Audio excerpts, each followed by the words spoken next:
Miguel Cardoso is not doing himself a favor, really. Just after what happened in the first leg against Al Hilal, you'd have thought Sundowns, Miguel Cardoso will be fired up to make sure that they get something out of their second round match against the Sudanese club. But no, Mamelodi Sundowns went to Rwanda and suffered a 2-1 loss. Now, they were, I suppose, done a big favor by MC Alger, who beat St. Eloi Lupopo. But now, Sundowns trail Al Hilal by 3 points after 4 matches. There's 2 matches to go. They can still qualify, but it's not looking good. And to just, sum up the weekend of CAF Champions League matches and CAF Confederations Cup matches, I'm joined by Comrade David Lake on the line, just to sum up everything. Comrade, Mamelodi Sundowns are a club in trouble, especially Miguel Cardoso, isn't he? Yeah, Brad, it's a very disappointing performance against Hilal in Rwanda. This is not the Sundowns of old. I'm trying to figure out exactly what has gone wrong. They're clearly missing Lucas Ribeiro. That's obvious. Taboko Mokoena, he's not the player that we've known in the past. And Dennis Onyanga, I thought he should have saved the second goal. I mean, it was a decent enough shot, but it was from very long range. And my fear now is they're going to lose again this coming weekend away to Lupopo in the Democratic Republic of Congo. But that would not be the end, Brad Jakes, of Sundowns. They would still have Maloudia Alger and Rulani Mokoena to face in the final round. Yeah. And a potential scenario is that Sundowns will have to beat Maloudia in Loftus in the final round to make it to the quarterfinals. But there's something radically wrong with Sundowns at the moment. It's I've mentioned a couple of things. There perhaps are other issues as well. Yeah, I mean, it just doesn't look like the Sundowns of old. The fact that even here at home, yes, top of the table, but Pirates have a game in hand.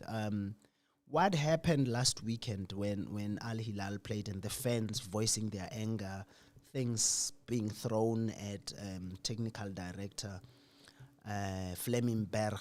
I mean, do you think when those kind of things happen, they then filter down to the players and the technical team themselves? Because you'll remember, Miguel Cardoso, while he won the league last season, even took them to the final of the Champions League, the general feeling among Sundowns fans has always been he is not the kind of coach we want. They've complained that Sundowns are not playing the beautiful shoeshine and piano football that they are accustomed to. How do you see things panning out? If you were, the Sundowns fans are saying he should go. Is it the time to get rid of Cardoso? Jakes, we've got to wait for the. Obviously they can't ditch him right now. They've got these 2 critical games coming up. But my belief is that if they don't qualify for the quarterfinals, I think that's the end of Cardoso. As you said, right from the start, things just haven't gone nicely for Cardoso at Sundowns. I think at times the fact that he's oblivious to what's going on around him doesn't help. He comes over to me at times too as just a little bit arrogant. I know everything, the rest of you know nothing sort of attitude. But against Al Hilal, Al Hilal, remember, this is a Sudanese team. They haven't played at home now for 3 years. But I noticed in Rwanda they had trenches support. Yeah, the stadium was packed. And they just looked, it's the old thing. People often say it's all about, finally, mentality. Hilal looked to me, they desperately wanted to win that game. Sundowns, I didn't get that same impression. Yeah. They only really woke up when they were 2 goals behind, and unfortunately for them, it was too late. And DR Congo, it's not the nicest of places to go to when you're desperate for points. They're 1 point ahead of both Maloudia and Lupopo, but Lupopo know that for them it's now win or bust. And in Lubumbashi, unfortunately, I can see Lupopo beating Sundowns. And then Maloudia is home to Hilal. So we're set, Brad Jakes, for a very exciting finish. But right now, if you ask me, can Sundowns win the Champions League this year, I would give you an emphatic no as an answer. They just don't look like potential champions at the moment. Yeah. I mean, one of the things that I've seen in South African football over the years is when a team is not happy, particularly they are not happy with the coach. Sometimes the players also drag their feet. But I think you look at Sundowns and you're thinking, these guys are so accustomed to winning. They know that there's the World Club Championships that they've been to. You are not going to deliberately not perform. So as you say, it could also be, one of the things that I think we overlook is the fact that this Sundowns team has just been playing non-stop over seasons. And the fatigue thing could also be a factor, isn't it? Yeah, Brad Jakes, but that's the price of success. Everybody else is doing it. We've had this dig, so to speak, at Cardoso before, complaining about having to play twice a week. But that, unfortunately, is the life of any successful modern football club. And Sundowns have got a pretty strong squad if you look at it by names. More bad news for them is that tomorrow evening they're going to surrender top place in the Premiership, either to Amazulu or Pirates in Durban. If Amazulu win, they go to the top. They're going to climb from 4th to 1st place. And if Pirates get either a draw or a win, they are going to go to the top of the table. So not a happy time at all. And Sundowns, fortunately, they're playing Gomorrah United. They should win that match in the Nedbank Cup on Wednesday. Yeah. And then they play Limpopo on Sunday. So they've got adequate time, I think, to prepare for that match. My concern is mentally, are they ready for a battle in Lubumbashi at the weekend? Yeah, especially given how things happened in Rwanda. So 2 away trips that are not going to be easy. And this one, as you say, I've been to Lubumbashi. I've traveled to the DRC. Yeah. You don't want to go there. It doesn't even The start. only thing, Brad Jakes, is I want to stress this. Even if they lose in DL Congo, they're not out of it. Because at the moment, it's advantage. But then the following weekend, they're going to face Rulani, Mokoena and Maludia. And quite possibly they're going to have to win. Whereas Maludia, a win or a draw will help them. So that puts a lot of pressure on Sundowns. You go into a match knowing you have to get maximum points. Yeah. So it's I think we're in for a very edge of the seat finish to this group. It's highly competitive, and Hilal are looking good, 3 points in front of the rest, and then just 1 point separating Sundowns from the 2 clubs immediately below them. Yeah, and as you say, if Lupopo beat Sundowns, they go to 7 points. If MCLJ beat Al Hilal, they go to 7 points themselves, and then Sundowns find themselves bottom of the table, 1 match to go. That's the pressure they don't want. I suppose if they go there to Lupopo and at least get a draw, if they don't win, then at least that reduces the pressure for the final match of the group. Yeah, that would take them, Jake, to 6 points. But of course, as you said, Maludia, they're also now desperate for a victory, and they could pull it off against Hilal in Algeria, especially with their incredible supporters. So, one way or the other, it's. If Sundowns really want to be comfortable, they've got to actually go to Lubumbashi now and win there. The only bit of good news for Sundowns is the match will be played at the ground of TP Mazembe, and it's a stadium they know well. They've played there before. Yeah.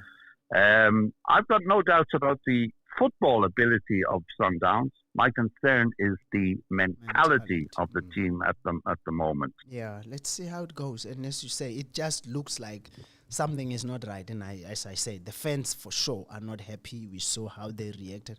I was saying to somebody that had that match that they lost been at home, you would have seen disaster there. But anyway, that's Sundowns.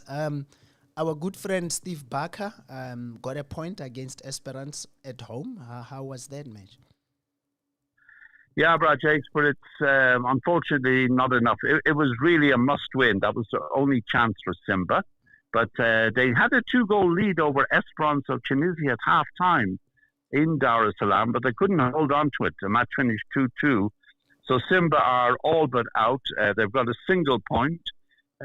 Big surprise in this group is a team called Stade Malien. They failed 19 times in attempting to qualify for the group stage and finally made it only this season. First time. They've got no huge names, but nevertheless, they're top of the table with 8 points. Esperance have got 6, Petro Luanda have got 5, and sadly for Steve Barker, Simba are right down there with just 1 point from 4 matches. So they're all but out. Look, Brad Jakes, he inherited a very difficult situation because Simba had already lost their first 2 matches. They went to Esperance and they lost 1-0 there, their first match under Steve Barker. And then at home, they blew this 2-goal lead. So unfortunately, I think Steve Barker, we're not going to see him in the quarterfinals. Looking at the weekend, Brad Jakes, Pyramids looked very strong. They hammered Renaissance Berkane of Morocco 3-0. So they're on top in Group A and certain to qualify. Berkane should join them as well. Some good news for our Zambian listeners. Power Dynamos, they went to Nigeria and they beat Rivers United 1-0. Good away win that. But they're still not likely to make it to the quarterfinals. No surprises in Group B. Al Ahly of Egypt, the record 12-time champions. They're on top. And then it's a battle between FAR Rabat of Morocco and Young Africans of Tanzania for second place. They meet in Morocco in the coming weekend. They've got 5 points each. We've already discussed Group C. Whatever happens, Jake, I think Al Hilal of Sudan will make it. It's really now a question of who's going to join them. And then it looks like Stade Malien and Esperance will go through from Group D. Now, I mean, Kaizer Chiefs, let's move to the CAF Confederation Cup. Kaizer Chiefs just seem to be specializing in 1-0 victories. They eke out those results. And they were at it again in Durban, beating Zesco United.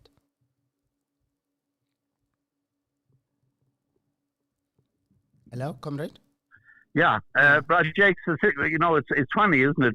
They're going to be nicknamed 1-0 just now, the Amakosi. Yeah. But 1-0, it's actually a magic scoreline. And if they can pull this off again this coming weekend against Al Masry of Egypt, they will qualify for the quarterfinals. Because of the head-to-head rule situation, if Chiefs beat Masry 1-0, they will go 3 points ahead of Masry, but they will also be ahead of Masry on head-to-head records because they lost 2-1 in Egypt, so it'll be 2-2, but Chiefs will have scored an away goal. So 1-0 will do fine. If they don't win 1-0, they've got to win by a 2-goal margin. So it could be like 3-1 or 4-2. Okay. But yeah, I mean, whether it's in the Premiership or whether it's in Africa at the moment, Chiefs now, this is 4 matches. Yeah. Each time they've won 1-0. Yeah. And right now, if I was picking the Bafana World Cup team, I would have Peterson in goal, not Ronwen Williams. Yeah, and I mean, Ronwen didn't play this weekend, as we said. It was Onyango. But you are so right. He's. I mean, the saves he made. I remember there was a double save that he made, diving to the one side and then pulling off the another. His confidence is just high up. At halftime, I saw him speaking to Lilepo there, also showing leadership skills. He's got the captain's armband. Could this be the turnaround that Kaizer Chiefs have been wanting, that they've been talking about? I mean, the confidence they'll definitely get should they go into the knockout stages of this competition. Yeah, let's hope so, Brad Jakes. It's not easy, and particularly against Masry, of course. The Egyptians always have that ability to snatch those away goals. They just somehow sneak one from nowhere. Yeah. It's interesting. People might be complaining about 1-0, 1-0, 1-0, but if they can win the next one, 1-0, they're also, of course, playing on Wednesday against Stellenbosch in the Nedbank Cup. I'm sure they'll be quite happy with 1-0 there as well. Although Staley's, they're not. It's quite sad, isn't it? They're just not the team. We'll talk about them in a minute. They're not the team of last season. But with Chiefs, you see the fighting spirit. And Lilepo, to me, I've always rated him. Yeah. He scored a beautiful goal after just 14 minutes against Zesco. Zesco actually put up quite a good fight. I mean, they're having a disastrous time. 4 matches, 4 losses. They've been eliminated. But I mean, in a way, Chiefs are almost playing now like a North African team. People might be complaining about these narrow victory margins, but they're collecting the points, and they're level now at Masri. They've got 7 points each. But the thing is, Brad Jakes, let's say they draw at Masri at the weekend. Well, then, because in the final round, you would fancy the Egyptians to win that game, and are away to Zamalek, and Zamalek beat Masri at the weekend by 2-1. And, if you're desperate for points, one of the last places you want to go to is Cairo to face Zamalek. So really, this penultimate round match against Masri, for Chiefs, it's almost like a cup final. And let's just hope they score 1 goal. Peterson keeps up his great record. And, it would be nice to see them in the quarterfinals. When it all began, I felt Masri and Zamalek would qualify. But I really sincerely hope Chiefs make it. Yeah, look, I mean, it would be good for South African football. We've always said a performing Kaizer Chiefs makes South African football exciting. And if they then go on and do that in the continental competition, all the better. I mean, the last time we know they reached a continental final was back in 2021 when Stuart Baxter and Arthur Zwane took them to face Pitso Mosimane's Al Ahly. Cedric Kaze, their coach, has been saying people will be eating humble pie, essentially, come the end of the season. Just looking at these 4 results that they've got and just their overall performance, they also still believe they can be in the running for the league title. They are the defending champions of the Nedbank Cup. All these 3 competitions, do you see Chiefs having the ability to at least bring something home? Yeah. Well, Jakes, I don't see them winning the Premiership. Look, to me, it's Pirates to lose at this stage. And also congratulations to Amazulu and Arthur Zwane. I mean, they've really come from nowhere, so to speak. I mean, if they win tomorrow night in Durban, they're top of the table. That takes you back a couple of seasons to when Benny was in charge, and they finished runners-up. But the big silver lining about Pirates, I mean, there was a lot of despair and gloom and doom after they lost to Limpopo in the CAF Champions League. But they can now concentrate 100% on the Premiership. And obviously they want to do well in the Nedbank as well. But I think if Pirates were told you can only win one of those 2 competitions, I've got absolutely no doubt that it would be the Premiership. But it's again, Brad Jakes, mentality. Chiefs yesterday looked like a team that want to succeed. They're prepared to fight. Unlike what Sundowns did in Rwanda at the weekend. And that makes all the difference. And, we're talking about mentality. I mean, it's quite sad, really, what's happening to Stellenbosch. I mean, last year, semi-finalists in the CAF Confederation Cup, very narrow losers to Simba of Tanzania. But they've just lost it completely in the last 2 rounds. No surprise that they lost 2-0 away to Chaba Belouizdad of Algeria. But then in Cape Town, I was thinking, well, they're going to get at least a point. But they just completely collapsed in the closing stages and took a 3-0 hammering. And, it's quite sad. I mean, I know Gavin Hunt got Chiefs to the semi-finals of the Champions League a few years ago. But other than that, Gavin has not done well in Africa. I mean, he can argue all day and all night, but the facts speak for themselves. And unfortunately, now Stellies are bottom of the table. They were top of the table a couple of weeks ago. They go to Congo, Brazzaville at the weekend to play Toho. And if they lose that match, they're... Kittens.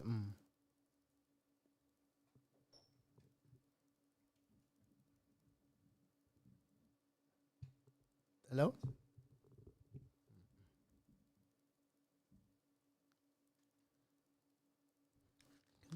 Hello, comrade. Yes, sir, Jake. Yeah, sure. So, yeah, you were saying Stellies go to the DR Congo to play Otoho? Yeah, Otoho, Brad Jakes have got 6 points and Stellies have got 4. And Belouizdad are way out in front under our old friend Siad Ramovic. They've got 9 points, so they're pretty certain to qualify. So really, it's a battle for second place. Otoho 6 points. Then you've got Singida, Big Stars of Tanzania. They've got 4 points. And then bottom on goal difference are Stellies also at 4 points. So if Stellies lose in Brazzaville, and I suspect they are going to lose there, they'll be 5 points behind Otoho with 1 round to go. And really, before the group stage began, you would have expected Stellies to at least finish second. To me, Belouizdad were always going to be favourites to top the table. But I thought, well, Stellenbosch can get through. Again, Brad Jakes, a little bit like Sundowns. Something is just not 100% right at Stellies these days. I mean, Steve Barker leaving, a lot of players leaving. I mean, De Jong, a good player, suddenly now he's playing for Orlando Pirates. Yeah, they lost quite a few. I've got to confess, I don't quite understand what's happening at Stellies. They keep losing players. Every club loses players, but they're not replacing them with players of a similar quality. Look, I mean, they're a club that relies on development. They have a very proper development team, but you cannot, as coaches will tell you, you are not going to win anything with kids. The kids are there to supplement, to bring in some energy, and they've done that. But over the years, as you said, Stellies have just been losing. But what I've heard is quite a few of, I don't know if it has already happened because the window is closed, but there was talk of some of their players going back. Jaden Adams, there was talk he might go back, but it doesn't look like it has happened. So Gavin is just going to have to do with what he has. I suppose for them now, as you say, they are not completely out of it. If they win at Otoho, it gives them some fighting chance. But once they get out, the focus surely has to be, let's just survive the relegation and do well, because you want to stay up in the elite league. Yeah, I mean, Brad Jakes, their one hope would be maybe get a draw in Congo. That would give them 5 points. That would keep them within 2 points of Otoho. And then their final game is at home to Singida. But I'm not that confident that that's going to happen at the moment. Yeah. Look, Gavin will point to the fact that he got that away win over Sekukune United in the Premiership. And then let's see how they do on Wednesday against Chiefs in the Nedbank Cup. Bit sad that, isn't it, in a way, that right at the start of the Nedbank, the last 32, and you got a match that, like a season back, would have made a final. No. And look, I mean, historically, Chiefs always beat Stellies, so let's see how that goes. I mean, you mentioned, what's his name? Sekukune United. I don't know if you saw them yesterday. They played against TS Galaxy and they won that match. What's his name? Bradley Grobler typically poaching a goal. But then towards the end, there was just this mad rush fights between the players. I saw Bradley Grobler running all the way to join the fray, and he ends up getting red carded. I mean, just crazy. A top player like that getting involved in such. I don't know if you saw that. Yeah, Brad Jakes, a funny one, isn't it? First of all, well done to Bradley Grobler. I mean, he's 38 years old now, and he's still. Eric Tinkler was saying it when it comes to being a goal mouth predator. He says he's still the best in the country. I think so too. But a bizarre match. They had this disastrous run of home games. They lose to Stellenbosch. They get a draw with Pirates, and then they lose to Sundowns, conceding 2 goals in added time. They then go away and they win at Galaxy, who had only lost once at home previously this season. And then I checked up my stats project, and what's interesting about Sekukune, they actually do better away than at home. They've got 16 points at home this season, but they've got 19 points away. And you've also got this crazy situation where they do all their training and preparation in Johannesburg, and then they travel 350 kilometers to play their quote home unquote games in Polokwane. That's crazy. No, it's and the difference there, but that's how it is. There's quite a lot of those. I mean, you speak of TS Galaxy, they do the same. They train in Johannesburg, but they go and play their matches out in the one thing, Brad Jakes, with Galaxy I noticed, once they go in front, they're fine. They invariably win, especially in Mambela. But when they fall behind, they really do struggle. More away than at home, of course. And they're another club. I mean, they keep losing their best players, so to speak.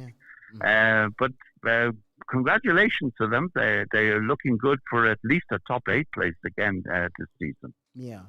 Well, comrades, let's see how it goes. I mean, it would be lovely to look ahead to the upcoming penultimate rounds of the CAF Champions League and the CAF Confederations Cup, because it's especially for Sundowns. Yeah, let's have another 1-0 win from Chiefs, and let's hope Sundowns get their minds right. Yeah. If they do, well, then maybe they can silence us all, and Cardoso can continue. But one prediction I'll make, Brad Jakes, and I'm certain of it, and that is, from today, for the first time since 2018 for the quarterfinals, it's goodbye, Mr. Cardoso. You say if he doesn't win, you definitely think they'll get rid of him?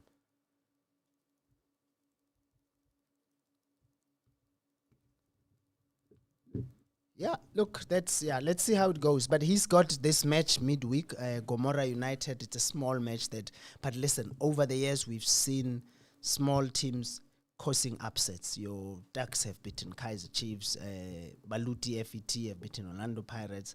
So Sundowns will not take this one lightly. They know that the potential of losing is there, but I think they will save quite a few of their key players for the trip away to Lupopo, so that they are strong. They need the 3 points to stay in contention for a quarterfinal, because as you say, if Mamelodi Sundowns don't make it into the quarterfinals, surely the club will have to part ways with Miguel Cardoso. Will it be Pito Musimani coming? They've been speaking about it. The fans have been chanting his name. Let's see if that happens. So good weekend, good week of football. It's Bafana anniversary week, 30 years since we won the Africa Cup of Nations. We will talk about that when the time comes. Thank you so much for joining us here on Inside SA Soccer with me, Brad Jakes, and we will meet again in the other show coming up.